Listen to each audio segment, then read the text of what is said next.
Preguntar en general por las altas capacidades y tu experiencia. La primera pregunta es, ¿cómo se formaliza las altas capacidades? ¿Qué es tener altas capacidades? Bueno, es un territorio pantanoso porque la sociometría es una de las cosas más delicadas en todo lo que tiene que ver con altas capacidades, pero si intentamos definir una especie de terreno común es la gente que tiene una capacitación intelectual por una desviación entre 2-3 sigmas con respecto a la media. Entonces son gente que procesa la información, trabaja la información de una manera más acelerada. Yo he dicho en muchas ocasiones que se puede tener altas capacidades y ser un absoluto gilipollas, porque siempre he comentado que las altas capacidades tienen más que ver con el hardware que con el software. Claro. Pero aún así, con todo, si intentamos hacer una definición, es esto: una persona que tiene una capacidad de procesar información entre 2-3, dependiendo de las diferentes escalas, diferentes de los diferentes tests, a partir de 2-3 sigmas de desviación con respecto a la media. Que también te quería preguntar, ¿cómo formalizaste tú? Que es un poco rara la pregunta, estaba pensando en cómo hacerla. ¿Cómo formalizaste tú que lo que tenías eran altas capacidades? Porque entiendo que... No, yo no lo formalicé. O sea, quiero decir, yo con 11 años en los rayos X de mi padre me di cuenta de que había un sitio que se llamaba Mensa, donde había gente que era muy inteligente. A mí me resonó eso muchísimo. Estoy hablando de 1981 aproximadamente, yo tenía 11 años. Mensa no existe en España hasta 1984, no se fundó hasta 1984, de hecho acabamos ahora de celebrar el 40 aniversario. Entonces, de manera completamente inconexa, yo leí eso con 11 años y luego, cuando ya tuve 22, en el 1992, me pregunté si habría algo parecido en España y resulta que ya estaban en España. Hice la prueba y entré. De hecho, se hicieron la prueba conmigo como 4 o 5 personas, yo fui la única que entré. ¿En qué consiste la prueba? Generalmente test psicotécnicos, test de detecciones de patrones, hay varios estándares, el WISE, o sea, hay varios estándares aceptados, digamos de alguna manera. Mensa, por ejemplo, como asociación acepta 3 o 4 test diferentes. Pero normalmente son test de descubrimiento de patrones, de predicción de secuencias numéricas, secuencias verbales. Hay diferentes test que prueban diferentes cosas. Y hay una especie de test genérico que de alguna manera analiza una especie de la inteligencia general. A esa familia pertenecen 3 o 4 tipos de test, que son los test que acepta Mensa, por ejemplo. Pero sobre el mundo de los test hay muchísima variedad. Hay test específicos para rangos de edad, hay test que prueban en concreto determinadas habilidades específicas en lugar de la inteligencia general. O sea, y además la sociometría naturalmente es el ángulo más discutido y discutible de todo lo relacionado con este tipo de cosas, ¿vale? Con la parte de la inteligencia. Entonces, en realidad son como medidas proxy ante la falta de lo que estaría muy bien, ¿no? Que es poder tener una maquinita que se le acercaras a la gente y te pudiera dar un número. En realidad todos son... ¿A ti no te gusta mucho el coeficiente intelectual? Es que me parece una ilusión intentar reducir una cosa tan compleja o un número, ¿sabes? Pero es que me pasa lo mismo con el NPS, o me pasa mucho con los influencers, o sea, cuando tú intentas coger una complejidad y reducirla a un único número, normalmente es compresión con pérdida. Entonces, por el camino has perdido un montón de sutilezas y además es por donde te ataca la gente, ¿sabes? ¿Qué es eso de la inteligencia? Pues vosotros lo que sois son monos entrenados a hacer una serie de test, bueno, pues lo que tú quieras, ¿sabes?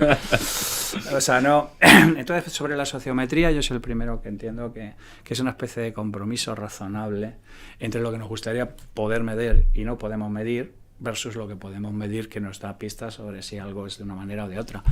Pero no deja de ser magia o zahorí, que no es muy diferente, por ejemplo, a los procesos por los que la gente es seleccionada en las compañías para entrar en una compañía.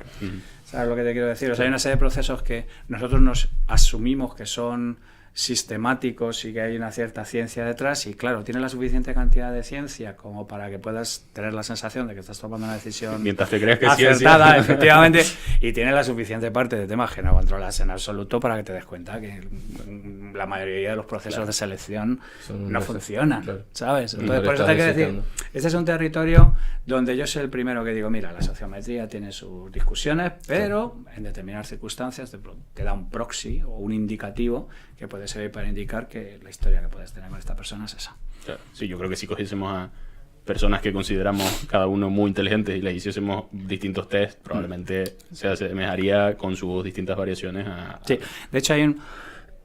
Perdón, hay una especie de factor general que es el factor Q, que es algo así como inteligencia general, igual que antes he dicho que hay test específicos para medir cosas específicas.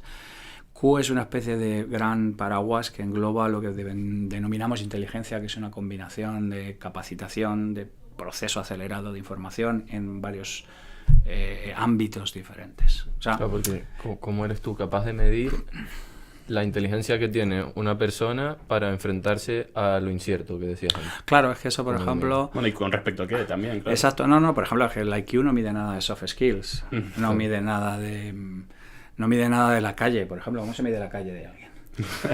¿Vale? Tú puedes decir alguien tiene calle, alguien no tiene calle, pero que hay un callómetro también, te van midiendo. No sé, es que hay cosas que están fuera del alcance de los test de IQ. Pero al final del día son capaces, con una cierta grado de certeza, de determinar que determinadas personas están en esos 2, 3, 4 sigmas con diferencia con respecto a la media. Entonces, es algo que no es infalible, pero es útil. O sea, es un poco como los modelos mentales o aquello de que ningún modelo es perfecto, pero algunos son útiles. Pues eso ocurre exactamente con la sociometría y con todo este tipo de cosas para la medición de la inteligencia. Un tema interesante también es las altas capacidades, hacer la dicotomía entre la facilidad que tienen para las tareas intelectuales, ¿no? Para ejecutar esas tareas intelectuales, que a veces es incluso asombrosa para la gente, ¿no? Y los riesgos o los problemas que tienen en términos sociales, emocionales y demás. Sí, es que, claro, vamos a ver, son medidas casi antitéticas. O sea, me explico. Yo siempre digo, por ejemplo, hablo mucho yo hago una labor muy importante pro bono con padres de hijos con alta capacidad, con intentar, digamos, de alguna manera aportar lo poco o lo mucho que pueda saber a un mundo que normalmente está lleno de humo y lugares comunes y cosas por el estilo. Y les digo siempre que cada vez que tienen un hijo de altas capacidades, en realidad tienen dos. Tienen uno que la cabeza le funciona como un tiro, que le pueden dar de comer los libros que quiera, posiblemente les vaya pidiendo más y tal. Pero tienen un niño emocionalmente, o una niña emocionalmente, que les putean que sus amiguitos no vayan al cumpleaños, que son inestables emocionalmente, que no saben cómo gestionar a otro tipo de gente, que además están marcados desde pequeños porque el resto de la gente les huele como si fueran mofetas, ¿sabes? O sea, son perfectamente capaces de identificarlos y que no tienen las herramientas cognitivas normalmente para gestionar su diferencia de una manera interesante, o sea, de una manera funcional con el resto de la gente. Claro, pero es curioso porque tienen, por ejemplo, la habilidad para reconocer que son más inteligentes que la gente de su alrededor muchas veces, sobre todo los niños, y de hacerse los tontos, ¿no? Un poco. Bueno, eso sobre todo pasa con las mujeres. Sí. De hecho, yo cuando llegué a Mensa me di cuenta que la tasa de mujeres siempre había estado entre la horquilla del 24 y el 26%. No me sabía decir por qué, porque no tenía ninguna lógica. Son el 51% de la población, no tiene ningún sentido. Y pregunté si había estudios y tal, hablé con Mensa Internacional y me pasaron un estudio que no recuerdo ya quién me lo pasó, si fue Países Bajos o fue alguien del norte y tal. Y lo que venía a decir es que las niñas maduran emocionalmente por regla general antes que los hombres, se dan cuenta que la inteligencia no les sirve para ninguno de sus objetivos personales, no les sirve para integrarse mejor, no les sirve para hacer más amigos, no les sirve para ser más populares, no les sirve para ligar, no les sirve para nada. Claro. Y se hacen las rubias desde que son pequeñas y tan ricamente. Sí. O sea, pero es así. O sea, quiero decir, tú cuando tienes 13, 14, 15 años, no sé, yo tengo 3 hijas de 17, 15 y 9. Os puedo asegurar que su mayor pulsión adolescente es integrarse. Claro. ¿Sabes? Y si te tienes que zumbar tu inteligencia para integrarte, te la zumbas, o sea, sin ningún tipo de problemas. Claro. Entonces, esto ocurre mucho con las mujeres, pero pasa también con los hombres. O sea, yo recuerdo, menciono siempre, hay un episodio en CSI donde todos cuentan su infancia. Pues yo era un empollón, pues yo era un pieza, pues joder, pues yo me quedé embarazada a 18 años, me tuve que ir a escuela nocturna y no sé qué. Y claro, todo el mundo se vuelve hacia Grison, que es obviamente el de altas capacidades, y le preguntan, Grison, ¿y tú qué eras? Dice, yo era invisible. Claro, hay gente que tiene esa suerte. Claro. esa suerte, o sea, alucina lo que estamos hablando. Tienes suerte de que eres invisible. Claro. O sea, pero esa gente, por ejemplo, pues no tiene una adolescencia con la que tuve yo, a bullying arriba, bullying abajo, ¿sabes? O sea, claro.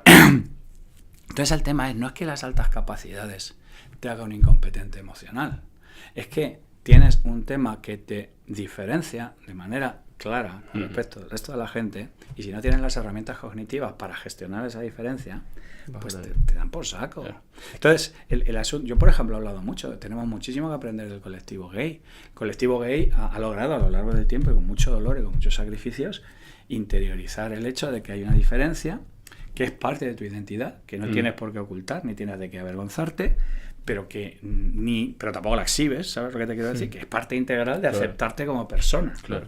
Y es algo parecido a esto, y las altas capacidades no hemos tenido esos mártires, no hemos tenido esas referencias, no hemos tenido ese tipo de cosas para gestionar este tipo de cosas, y esta gente con 13, 14 o 15 años cantan la traviata, los demás le huelen que da gloria bendita y no tienen ninguna herramienta para gestionar el hecho de que son diferentes. Es que además, corrígeme si me equivoco, pero yo percibo que tienen esas dos tendencias, ¿no? O sea, o me hago el tonto para adaptarme. Eso es los que tienen más madurez emocional, sí, y normalmente las mujeres. Dejo pasar un poco mi inteligencia, o me aíslo completamente, sí, claro, y trato de hacer que prevalezca mi inteligencia o mi interés intelectual sobre... O intenta sobrevivir, a ver cuándo termino este puto instituto y me voy a una ingeniería, que si me gustara la gente no haría una ingeniería, ¿sabes lo que quiero decir? O sea, pero así de esto. Hay mucha gente que termina la tecnología, pero claro, que un ordenador no tiene vaivenes emocionales, no hay que gestionar, es un tema predecible, hay una cierta... y aparte que son duros de entrar, o sea, requieren un determinado tema. Entonces hay muchísima gente de altas capacidades que terminan profesiones tecnológicas, primero porque no se encuentra cómodo ni competente en un escenario social donde las cosas sean otras, y segundo porque las máquinas le ofrecen una certidumbre que los humanos no. O sea, es que es así. De hecho, yo pongo los primeros problemas, yo incluso los pongo antes, ¿no? Que es cuando intentan aprender a montar en bicicleta. ¿Vale? Aprender a montar en bicicleta, ahora menos, porque no es tan social como era antes, porque antes la bicicleta no era solo montar en bicicleta, que era tu vehículo de socialización, era con lo que te hacía juntarte con la gente, intercambiar... Ibas a casa de tu amigo, claro, exactamente. Un problema que tiene la gente de altas capacidades, que dice, joder, menudo problema, pues es un problema de la hostia. No están acostumbrados a sentirse incompetentes. Claro. No están acostumbrados a frustrarse. No están acostumbrados a ir a hacer una cosa y que no tengan ni puta idea de qué hacer. Y la bicicleta es la primera cosa, por edad, a la que te enfrentas a un tema que no es de inteligencia, macho, que es de propiocepción, es de equilibrio, es de una serie de cosas.